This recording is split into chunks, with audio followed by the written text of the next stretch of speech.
Hello, this is video number 5 for the freshmen, the last video for Hamlet. And before we get into that, I hope you guys are all staying healthy and supporting your families, and maybe that means you're taking on a little extra responsibilities. I know it's a worrisome time and it can be a little bit scary, so hang in there. We're going to get through this together. The CDC is now recommending that we wear face masks when we go out in public, so you could also, like I have, you could be making some face masks. And I made a couple, but I'm not actually leaving the house too much, so it's nice to be able to chat with you through this little video. And again, I do miss you guys, and I hope all is well with you. And hang in there. We will persevere and get through this.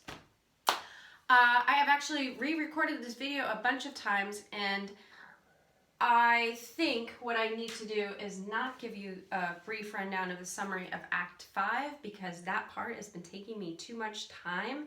Do know that this is the wrapping up of all of the pieces of the play. We do have a famous line by Hamlet in the graveyard, where he has the skull of York and says, "Alas, poor York, I knew him, Horatio." And we also have the plots that the king is putting together to kill Hamlet goes awry, and everybody is left dead at the end, except for Horatio, who is actually still alive at the end to tell the tragic story of what actually happened. So, you can read a summary of Act 5 if you're having a hard time figuring out all the things that are happening. It is fairly straightforward. We've got Hamlet returning, we've got a duel. It doesn't go particularly well.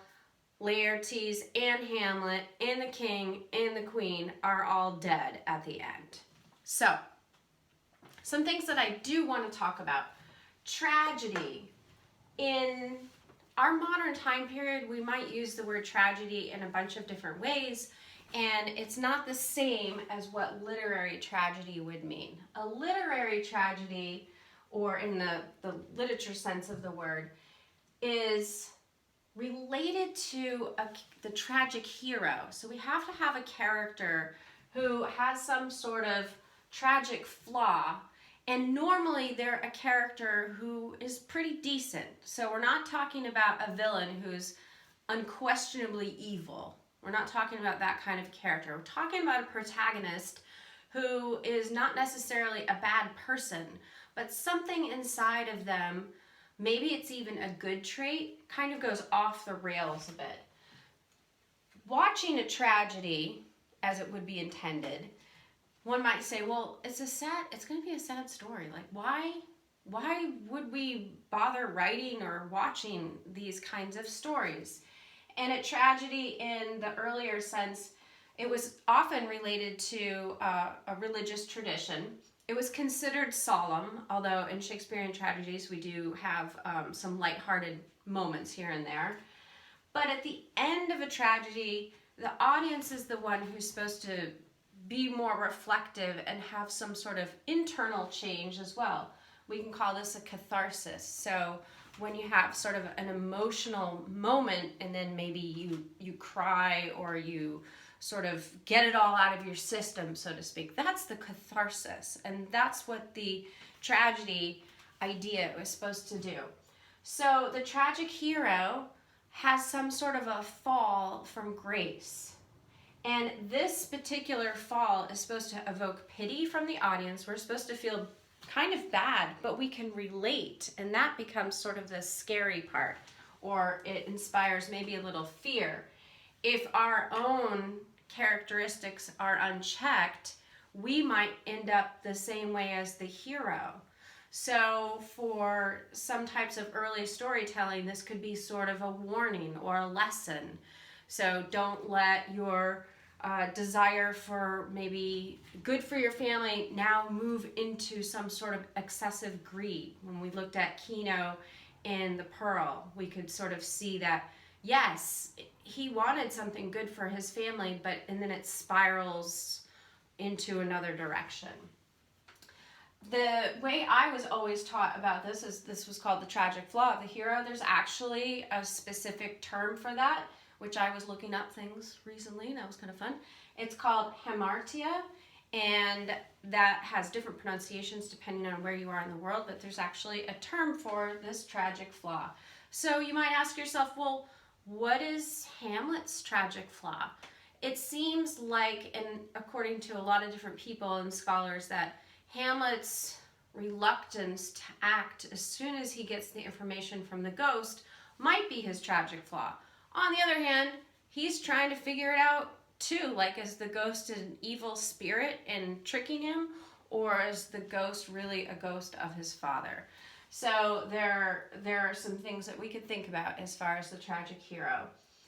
Back to some old terminology that we've looked at before, but I want you to continue to remember.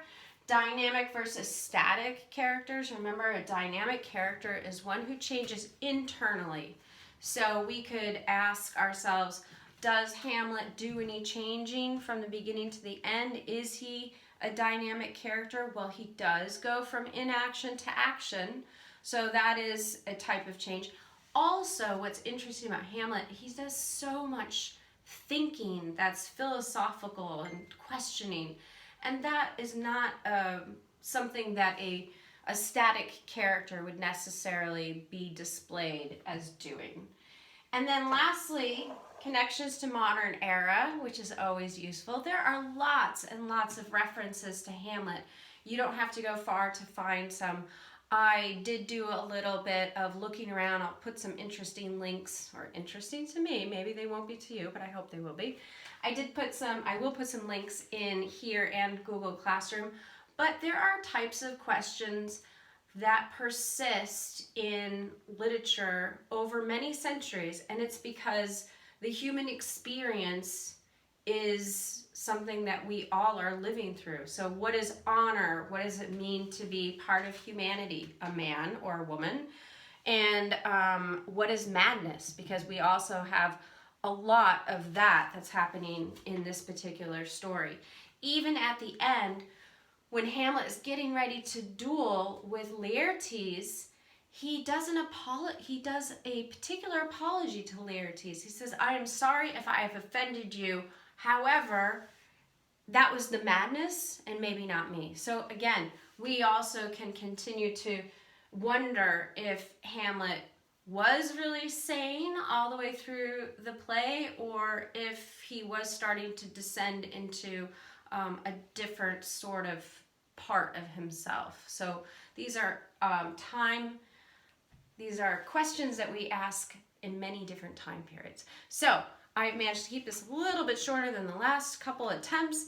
I hope you found this useful. I'll be posting some activities that you can try. We're still in enrichment time, but next week there will be some activities that'll be creative that you can try out in relation to Hamlet. As always, if you have any questions, you can post them in Google Classroom, or you can send me an email. And I hope everyone's doing well, and I do miss you guys, and take care of yourselves. Thanks for watching.